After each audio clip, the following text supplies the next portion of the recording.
Hey, it's Dave here for Zilog and Moto, and today we're going to start a little bit different than usual and have a brief collection pickup update to lead things off before getting to the review. I'm doing that because without spoiling things, there's just not a ton to talk about in regards to Hard Drivin, and anyone out there who's played the game knows what I'm talking about. A few days ago, I visited a local disc replay to check through the game section, as I usually do once a week or so, and came across two titles that piqued my interest. The first is one for a system that isn't the focus of the channel, but still one that I purchase games for from time to time, and that is Shockwave Assault for PlayStation. Now, this is a port of a game originally released on the 3DO, and actually I've never played this version, as I've only played the 3DO original back when I briefly owned a 3DO in the 90s. But the 3DO version was pretty fun, and I always liked picking up the original big box PlayStation games, so I figured why not.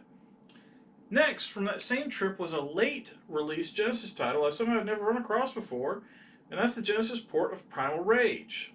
Not the best game I've been told, but it's in nice shape and I needed it for the collection. These next titles I picked up this morning at a small local meetup in Orland Park called the Let's Go Retro Expo, and I've got to say, it was a nice little convention. I definitely could have spent more money than I did, but I think I did enough damage to my wallet. One vendor in particular had more boxed Neo Geo games than I've ever seen in my life, and it was super cool to see those. I picked up 6 titles at Let's Go Retro, 3 Genesis titles, and 3 Sega CD. For the Sega CD, I got Trivial Pursuit, which I don't think I've ever seen before, Star Wars Rebel Assault, and Dark Wizard, a nice fantasy strategy title. And if you enjoy strategy titles, you may want to check this one out. For the Genesis, I was able to grab the Page Master, which I don't remember seeing before, Micro Machines, and today's big win, Punisher, which is one of my favorite arcade titles of all time, and being a late exclusive release for the Genesis makes this a pretty valuable title. Now granted, it's not exactly in perfect condition, but for what I paid for it, it was definitely worth it. Okay, now to today's review. Did you know that 3D games didn't begin in the 32-bit PlayStation, Saturn, N64, Jaguar 3DO generation? Of course you did, I was being facetious. Also known as the 5th generation of consoles, the 32-bit era revolutionized how games were presented to players by making polygons freely available to the masses, and although the shading was still at the time pretty rough, or completely non-existent depending on the game. Looking back on now, for what all intents and purposes was the dawn of the 3D era, can be rough at times, especially when focusing on less powerful consoles like the Jaguar and the N64. But even the 3D games that were released on those consoles usually maintained a constant frame rate and were playable, usually. We don't need to talk about disasters like Superman 64. There's plenty of bombs on the Genesis and Sega CD we can discuss here. However, 3D games certainly weren't invented in the 5th generation. On this channel, we've already taken a look at Racing Aces, a combat racing game with 3D generated courses. And without delving into the 32X library, there was also Virtual Racing on the Genesis, which we'll get to later, and Star Fox on the Super Nintendo, both games which were technological marvels of the time and celebrated in their era and beyond for their achievements on the consoles. However, all 3 of those games had extra hardware helping them out. In the case of Racing Aces, the extra processing power of the Sega CD allowed for the relatively smooth movement of the backgrounds. And both Virtual Racing and Star Fox benefited from extra on-cartridge help, with Virtual Racing benefiting from being the only Genesis game to take advantage of the SVP chip before Sega moved on to 32X, and Star Fox benefiting from the Super FX chip that would later be used in a few other SNES titles. Without the extra hardware provided, these games simply wouldn't be possible in their 16-bit form, or at least would look vastly different. And here's where today's game comes in: Hard Drivin. Hard Drivin was an arcade hit released in February of 1989, just after the dawn of the 16-bit era, and well before the 16-bit consoles were released in America. Technically, Hard Drivin wasn't the first 3D arcade racing game, as that honor goes to Namco's Winning Run, which came out a few months previously in Japan, but Winning Run was never released in the United States, so as far as most Americans were concerned, Hard Drivin was the future of racing games. If you were a decent arcade in 1989-1990, you not only had a Hard Drivin machine, you had the full sit-down deluxe version of Hard Drivin. And while there were plenty of previous sit-down arcade racing machines, there was just something special about Hard Drivin's 3D simulator approach that made it feel different. And I'll freely admit, Hard Drivin's now primitive 3D graphics made it more of a footnote in arcade lore, but for a while in the early 90s, its popularity in the arcades made it right for porting to home consoles, no matter how many polygons might be lost in translation. So just how much had to be sacrificed to make the conversion to the Genesis? And is the remaining game worth seeking out? Or did developers at Tengen bite off more than they can chew attempting this last processing or no? Well, strap in. Let's take a look. As you can see here in the shot, I've got two slightly different versions of Hard Drivin in the collection. And I may not end up keeping both of them, but I want to show them both off at least for this video. On the left, in the clamshell case, is the original release of the game, and on the right is the later re-release of the game in cardboard slipcase. The later version was the first version I bought, and when I picked it up, I really didn't think about whether it was potentially a re-release or not. But then when I started to put this review together, and I took a look at the manual that came with the re-release, it became clear that something wasn't quite right.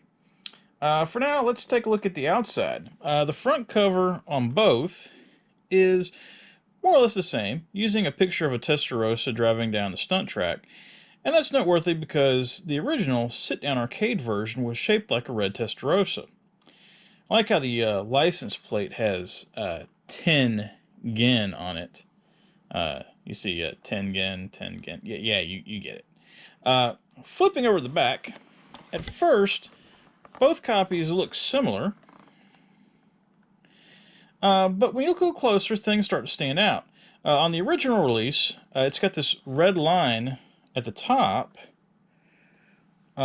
referring to the arcade version, and that line has been excised from the re-release. I'm not sure why that was done, except for the fact that by the time the re-release hit, it wasn't exactly hot stuff in the arcades anymore. And then down below, on each copy, there's 4 screenshots from the game, and you can see they're similar, but they're not exactly the same. You know, the text under each picture hasn't changed. This one refers to the jump ramp, and you know, this one here refers to the jump ramp. But if you look really close, I mean, obviously the colors are different, but just the locations aren't exactly the same either. No idea why that was done either, but I'm guessing perhaps the original graphics weren't available and they had to be recreated for the reprinting. One final difference to point out is that if you look at the original copy, it states down here in the corner, made in the USA, and the reprint states assembled in Mexico. I don't think it really makes a difference, but just something to point out. And a lot of the later Genesis releases after the Majesco came into the picture came from Mexico. The back of the cartridges bear that out as well, with the back of the original. See if I can get a shot of this, stating assembled in the USA. And then on the reprint,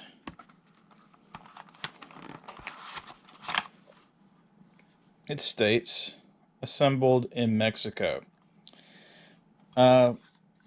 Again, I just point this out because if you start collecting Genesis games and your cartridge is a later release and it states assembled in Mexico on it, don't worry, it's most likely not a pirated copy, as many from that era were built and exported in the same fashion.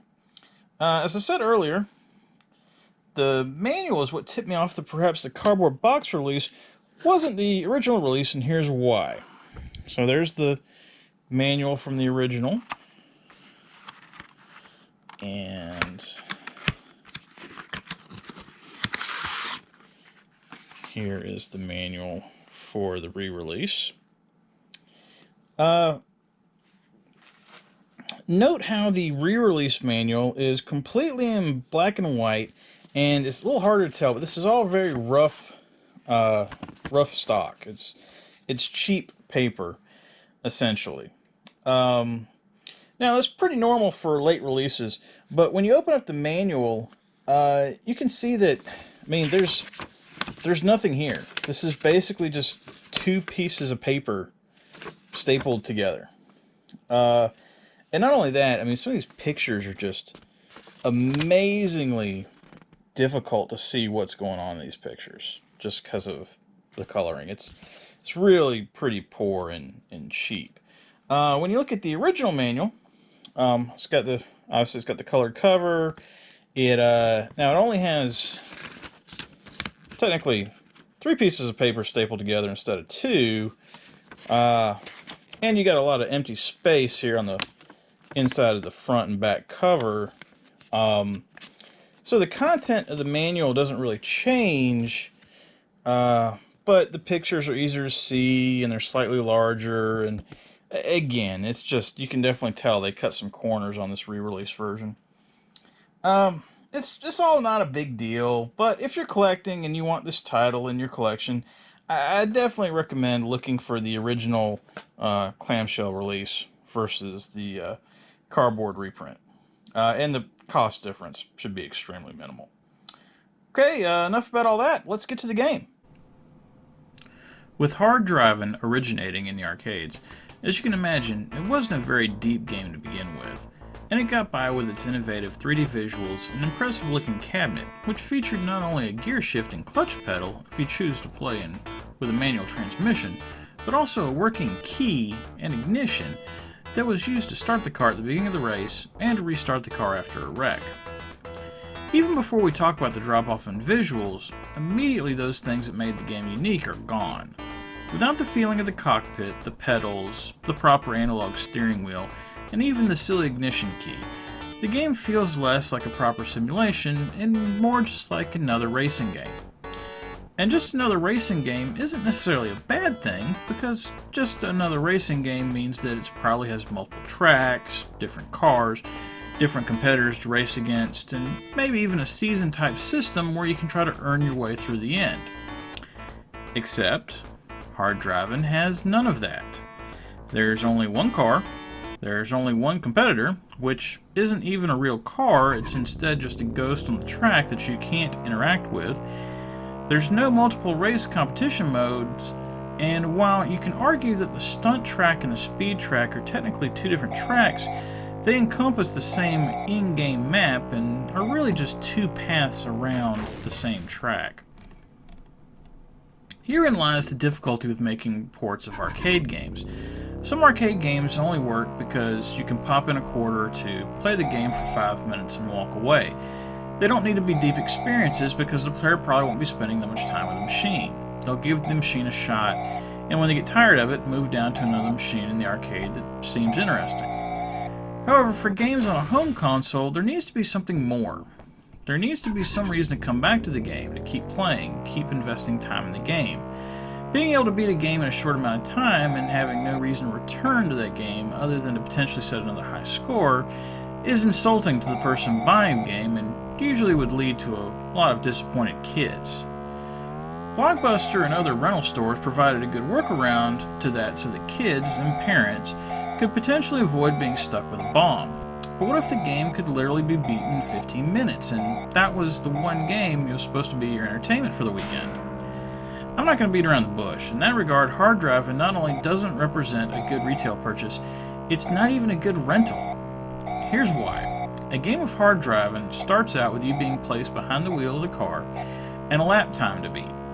It's up to you. You can choose to either drive around the speed version of the track or the stunt version, and if you beat the given lap time, you will qualify for a 1-lap race against the Phantom Photon, which takes place when you run out of time. And that's it. Beat the base lap time and then beat a slightly faster lap time and you're done, with no other reason to try and break your own high score. Oh, and the in-game base high score list is embarrassing low, as you'll be in first place long before you ever race against the Phantom. So now that you know what you're getting into with Hard Drivin, I probably could just cut straight to giving the game a rating, but just because the developers were beyond lazy with this cash grab, it doesn't mean I'm going to be. For better or worse, Hard Drivin is a straight port of the arcade title. But how good is that port? It should go without saying that while the Motorola 68000 at the heart of the Genesis is a workhorse capable of amazing things, It simply wasn't designed for the calculations needed for full 3D environments. Like other arcade titles at the time, the arcade version is designed to run at a slightly higher resolution than home consoles were capable of, so the Genesis port immediately loses a bit of graphical detail. However, beyond that, to cram the game onto the console, the polygon counts on both the track, backgrounds, and all the vehicles were drastically downgraded. While the arcade version visuals are primitive, there's still detail to the signs and vehicles that bring to life the simulation. On Genesis, you can throw all that out the window. The vehicles barely look like vehicles, and they essentially just resemble boxes on wheels. There are still some details like head, tail lights, but they don't look nearly as well defined. And any street signs present are pretty difficult to read unless you hit them at the right angle and distance. To top it all off, the frame rate has been greatly reduced, averaging about 2 frames a second, which makes steering through any of the stunts an adventure, and not in a good way. Considering the graphical issues, the game does control relatively well considering. Just like in the arcade version, it's in your best interest to pay attention to the speed signs on the track, and if you do, you shouldn't have much of a problem completing a lap in a good time, unless you accidentally run into oncoming traffic.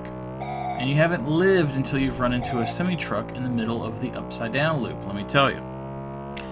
The game has a few options, such as a practice mode that removes the oncoming traffic from the track, 3 difficulty modes, and options to effectively put the game into British mode by changing the direction of traffic and switching miles per hour to kilometers per hour. And the original arcade version wasn't very advanced in the audio realm, so not much is lost in translation in that area, but the ignition sound effect is pretty rough. All in all, Hard Drivin is getting 1 star from me. I understand that the Genesis is just woefully unequipped to run this type of game natively, and the programmers did manage to bring the arcade game to the home console faithfully from a content perspective. Unfortunately, there's just not much to the arcade game, and when the home version is severely stripped down, I just can't reward that. I can't fathom giving more than 1 star to any game that I can beat in 10 minutes. It's just a ridiculous concept, and there's certainly nothing here to make the argument for that 2nd star. Well, that was Hard Drivin.